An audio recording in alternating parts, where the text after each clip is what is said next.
இன்னைக்கு நம்ம இந்த வீடியோவில் பார்க்க போகிற விஷயம் கேட்டிங்கன்னா பலவிதமான ரெஸ்லிங் அப்டேட் கிடச்சிருக்கு. அது மட்டும் இல்லாமல் பலவிதமான ரெஸ்லிங் மேட்சஸ்லாம் கன்ஃபார்ம் பண்ண போகிறாங்க. அடுத்தடுத்த மேட்சஸ்லாம் அதெல்லாம் என்னென்ன தெரிஞ்சுக்கிறது மட்டும் நீங்கள் நம்ம சேனலில் சப்ஸ்கிரைப் பண்ணிச்சிங்க. இதே போல் இன்ட்ரெஸ்டிங்காக ரெஸ்லிங் பார்க்குற உங்கள் ஃப்ரெண்ட்ஸுக்கு இந்த வீடியோ ஷேர் பண்ணி விட்டுட்டு தொடர்ந்து பாருங்கள். ஃபர்ஸ்ட் WWE சமீபத்தில் முடிஞ்ச ராவில் பலவிதமான ரெஸ்லிமேனியா மேட்சஸ்லாம் கன்ஃபார்ம் பண்ணிருக்காங்க. அதில் பார்த்தீங்கன்னா ஒன்று என்னன்றது தெரிஞ்சுக்கலாம். இந்த வாரம் ராவில் வந்து ஸ்டார்டிங்காக வந்து ஏஜே ஸ்டைல்ஸ் லோகன் பால் இது ரொம்ப நாளைக்கு முன்னாடி நடக்க வேண்டிய ஃபீடு. ஆனால் வந்து இப்போ வந்து தொடர்ந்தாங்க இந்த ஃபீடை உருவாக்குனாங்க. இந்த ஃபீடில் ஒரு ரெண்டு பேருமே கான்ட்ரவர்சியாக பேசிக்கிட்டாங்க. அதுக்கப்புறம் வந்து ஏஜே ஸ்டைல்ஸ் அட்டாக் பண்ணார். அதுக்கப்புறம் வந்து ரிவெஞ்ச் எடுத்து லோகன் பால் அட்டாக் பண்ணார். லோகன் பால் கை தான் ஓங்கி இருந்துச்சு. என்னதான் இருந்தாலும் லோகன் பாலோட கை கடைசியில் ஓங்கி இருந்தாலும் இந்த மேட்சை பற்றி ஆடம் பேர்ஸ் என்ன பண்ணிட்டாருன்னு கேட்டிங்கன்னா அஃபிஷியலாக இந்த மேட்சஸ் கன்ஃபார்ம் பண்ணிட்டாரு. இந்த மேட்சஸை குயிக்காக ரெஸ்ல்மேனியாவில் ஒரு சிங்கிள்ஸ் மேட்ச் கன்ஃபார்ம் பண்ணியிருக்காரு. இவ்வளோ சீக்கிரமாக கன்ஃபார்ம் பண்ணிட்டாங்க. ஆனால் வந்து இவங்களுக்கான ஃபியூடே இன்னைக்கு தான் ஸ்டார்ட் ஆனிச்சு. இந்த வாட்டி தான் முத ரெண்டு பேர் ஃபேஸ் டு ஃபேஸ் சந்திச்சுக்கிட்டாங்க.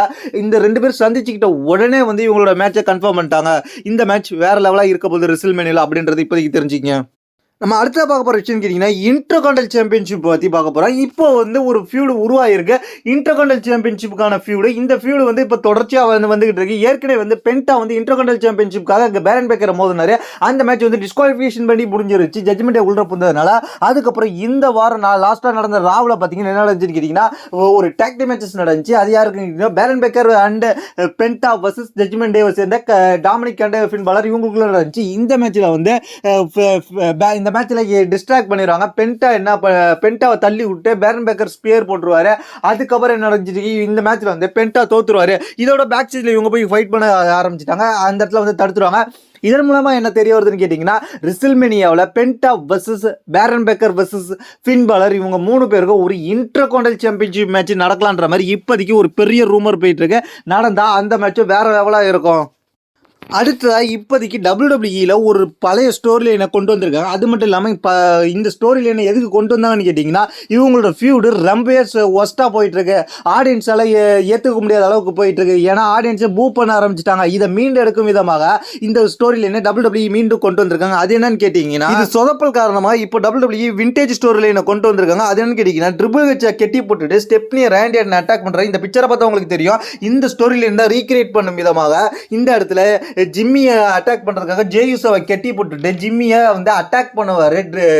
கந்தர் பயங்கரமாக அட்டாக் பண்ணுவார், டிஸ்ட்ராய் பண்ணிடுவார். ஏன்னா இந்த இவங்களோட மேட்ச் வந்து ஹைப் ஏற்பட்டுச்சு.